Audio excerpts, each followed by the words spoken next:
Any fool can make a fortune. It takes a man of brain to hold on to it. It's a quite famous quote made by Carnegie. Once you know how to build wealth, it's quite easy. But how to hold on to it in your lifetime and pass it on to the next generation, that's where it gets really, really tricky. Most of you that are at the beginning stage might say, oh, Collins, I disagree with you because I don't have any wealth yet. Well, once you know how to create wealth, which is the reason why we're here today, once you know how to create wealth, it becomes easy because you have the habit. But the hardest bit is retaining that wealth and passing on that wealth on as well. These are some of the components of generational wealth. The one I love the most, mindset. Why do I say mindset? For most of you that have heard me speak, you know me, I keep saying mindset, mindset. Nothing happens without this. It all starts here. Once we understand the concept that the mindset is everything, everything starts falling in place. You know, for this table to be here, someone had to envision it. Someone had to imagine that in their mind's eye before they were able to bring it into the forefront of reality itself. So if you've got a mindset of scarcity, if you've got a mindset of lack, it really makes it extremely difficult for you to be able to create anything quite substantial, right? So for example, you might be under the mindset that, you know, most of us here might be earning six figures. A lot of people are earning six figures and they go, you know what, I'm okay, I'm comfortable, there's nothing absolutely for me to worry about. But there's something that everyone seems to forget, which is this inevitable stuff that happens all the time, change.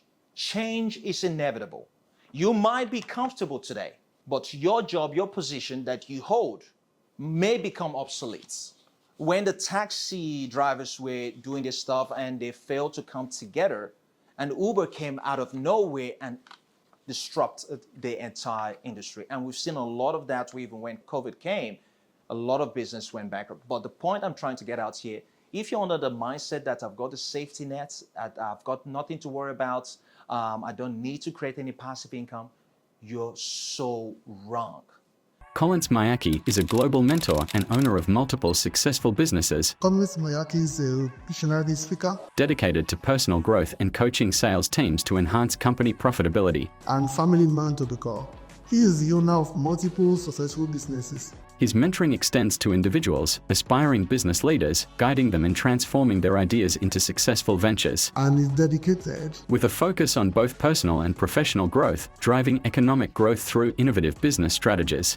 Join Collins on this journey to turn aspirations into reality, fostering success worldwide. Because understand this, if you are unable to create passive income, you condemn yourself to eternity of you working for the rest of your life, regardless of how much you earn, even if you're earning $1 million a year. But the fact that you have to go in, trade in your time to earn that $1 million a year, leave your work, go earn that $1 million, you are condemned for the rest of your life to work. So the earlier you can start finding out ways on how you can create passive income, the quicker you can start doing that, the sooner and the better you can be. Timing, I really got to be better at this myself. Timing, think about timing this way. Right now, what's currently happening in the global markets? All around the market, but let's just focus on Australia. Let's use property as an example. What we're seeing right now, a lot of people are talking about interest rate is high, and they're saying, you know, the kind of conversation I hear is, let's see what happens next year before we decide to get back into the property market. But the truth be told, that's what majority of people are doing. Majority of people, the average investors, basically what they do is they're all doing the same in the sense that they're all waiting to see what happens in the market. As we all know, when people are scared to do things, that's the time you should be doing it. And it takes a massive amount of courage for you to do that.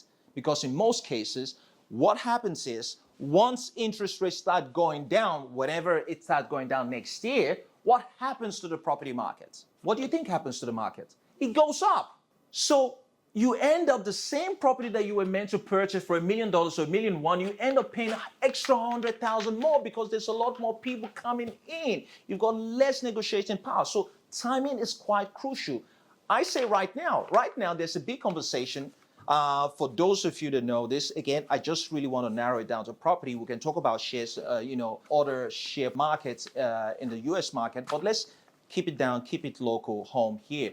A lot of people now talking Melbourne, saying Melbourne property market is crap, is dishing, it is perfect time to buy in Melbourne, my opinion. Because when you look at the statistic in terms of population growth, where are the main state capitals people